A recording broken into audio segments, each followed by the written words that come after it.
ኤሌክትሪክ አገልግሎት የደቡብ ምዕራብ ሪጅን ዳይሬክተር ነኝ። 6 ዞኖች ላይ አገልግሎት እንሰጣለን። በ6 ዞኖች ስር በዚሁ ስር ደግሞ ወደ 900 አካባቢ ቀበሌዎች ይኖራሉ። 101 ሺህ አካባቢ ደንበኞች አሉ። መካከለኛ መስመር 1800 አካባቢ ኪሎ ሜትር፣ 1500 ዝቅተኛ መስመር ኪሎ ሜትር፣ ወደ 1300 ትራንስፎርመሮች እናስተዳድራለን። ትልቁ ተግባራችን የኤሌክትሪክ አገልግሎት ለደንበኞቻችን መስጠት ነው።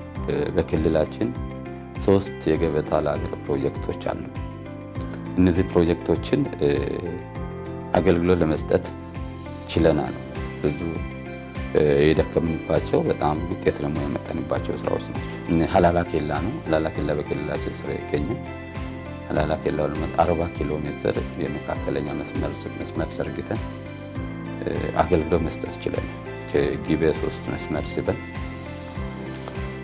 ትራንስፎርመር ተክለን አገልግሎት መስጠት ተችሏል ማለት ነው። ሌላኛው ያው ጨበራ ጆርጆራ ነው። ጨበራ ጆርጆራ ደግሞ በኮንታ ዞን ስር የሚገኝ ነው።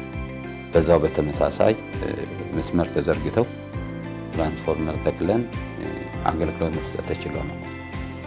ሌላኛው ደንቢ ሎጅ ነው። በቅርብ ጊዜ የተመረቀው እሱ በቤንች ሸኮ ዞን ስር የሚገኝ ነው። እሱም በዛው ልክ ዝቅተኛ መስመር ወደ 5 ኪሎ ሜትር ዘርግተን ሲበን ትራንስፎርመር ተክለን አገልግሎት መስጠት ተችሏል ማለት ነው። ሌላኛውና ሰፊ ስራ እንደ ክልላችን ያለው በተለይ ኮሪደር ልማት ስራዎች ናቸው። በዚህኛው በጀት ዓመት ደግሞ በሁሉም በሚባል መልኩ ዞኖች ላይ ይህ እንቅስቃሴ እየተደረገ ይገኛል። ቦንጋ ላይም ሰፊ የሆነ ስራዎች ተሰርተዋል። አሁንም የሚቀጥል ነው። ሚዛን ላይም በተመሳሳይ ስራዎች እየተሰሩ ናቸው። ቴፒ ከተማ ላይም እንደዚሁ ሌሎች በቃ የወረዳ ከተሞችም ጭምር በርካታ ስራዎች እየተከናወነ ይገኛል። ክልላችን ያው አንደኛ የምናስተዳድረው የቆዳ ስፋቱ በጣም ብዙ ቦታ ነው ተደራሽ ምን ነው። ክልሉ አመቱን ሙሉ ዝናብ ያለበት ክልል ነው። ሌላኛው ደግሞ ጥብቅ ያለ ደን በዩኔስኮ የተመዘገቡ ደኖች ናቸው ክልላችን ውስጥ ያሉት። ይሄ ማለት ደግሞ አንድ አካባቢ ብቻ ነው፣ በ6ቱም ዞን ላይ ማለት ያልተቆራረጠ ኤሌክትሪክ ከመስጠት አንጻር ሰፊ ቻሌንጅ ነው ብለን ያው አልተቀመጥም። ቅድመ መከላከል በተለይ ክሊራንስ ስራ የኛ ተቋም ብቻ አይደለም፣ ህዝቡን አዌር ማድረግና አካባቢ ላይ የሚተከሉ ዛፎችን ወደ ኤሌክትሪክ አቅራቢያ የመጡትን በራሳቸው በእኛ ሙያተኛ ባለበት ንጹህና ነፃ መሆን እንዳለበት።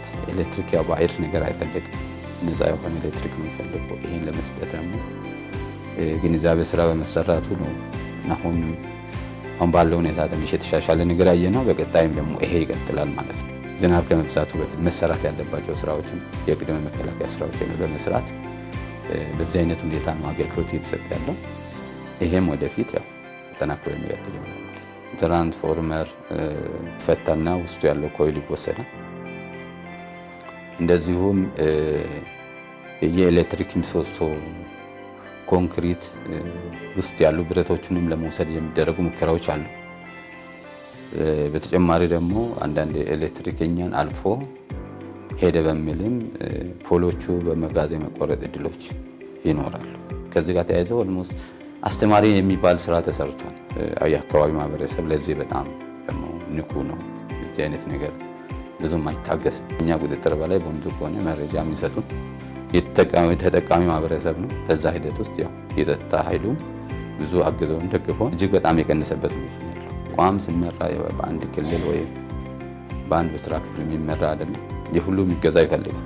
እኛ እንደ ባለቤት ሆነን የምንሰራው እንደተጠበቀ ሆነ ማህበረሰቡ ደግሞ ሊያግዝ ሊደግፍ ይገባል። መሰረተ ልማቶቹ ሊጠብቅ ይገባል።